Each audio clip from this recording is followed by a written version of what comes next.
days of our lives.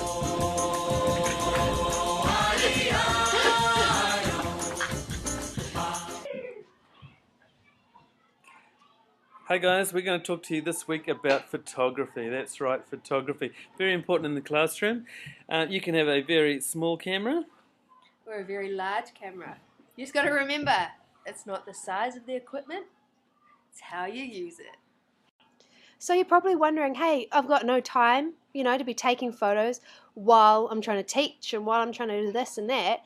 Give the kids a camera and say, go for it. I want you to capture what's going on in our room. It's the easiest way, and you can teach them how to upload those photos onto your laptop, and then you've got them there, and it's a great way using in your reflection time at the end of the week, perhaps, where you just chuck a slideshow on, and you can reflect on the week and see what you've been up to. It's real cool.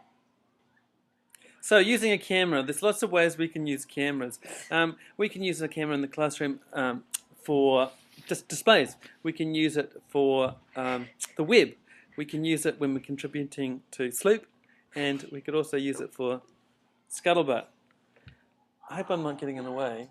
No, not at all. So, as I was saying...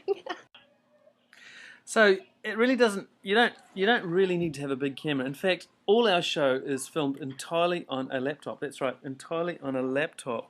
You don't need big cameras. You can use all sorts of things. But an important question you have to ask yourself is, what makes a good photo? What actually makes a good photo? We're going to get some advice on this. I remember when the English document came out a few years ago, probably before you were born. Could have been. But it's called a syllabus back then, wasn't it? That's right. They included something called visual language, and I thought, oh my goodness, not another thing to teach. But they were really acknowledging the fact that communicating is, to a large degree, about the visual language, and it's a really important element. Another thing you can do is enter your art into competitions and things, and Lisa's had fantastic results with some of her kids' work. Here's a picture by Lars. And here's a picture by Tani. Fantastic stuff. Doesn't it look great framed? Here's one of the great pictures taken by Lisa's class, and it's a beauty. She's just going to talk to us about a couple of things now that can be really useful to think about when you're getting your kids to take photos. For me, when I look at the photos that children take, a big part is that it tells a story. So that when the children are using their photo, that there's a purpose to it.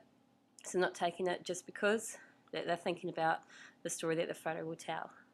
Another thing too is to use iPhotos, so to get them experimenting with the effects that they can play around with on iPhoto.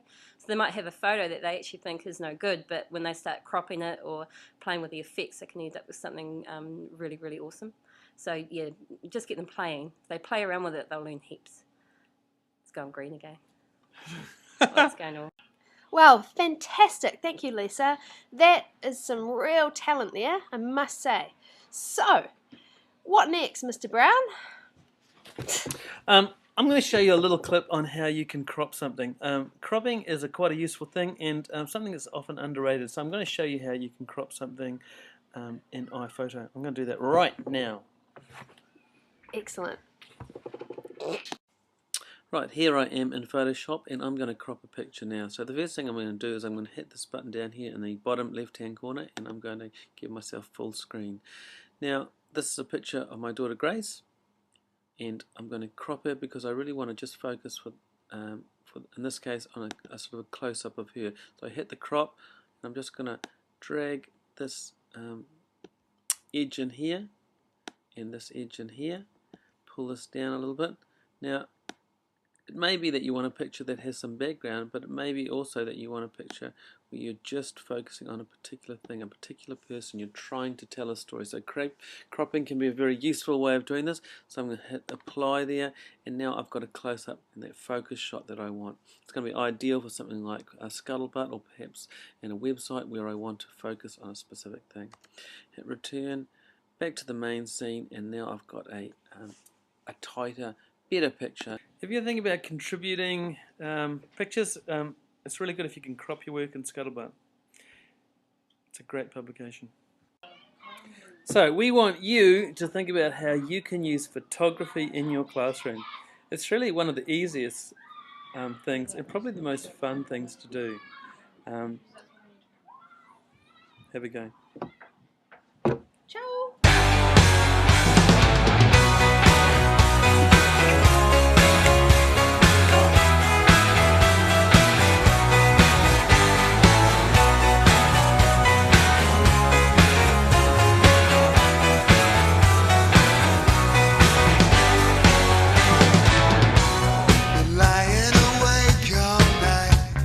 Just can't seem to sleep these days.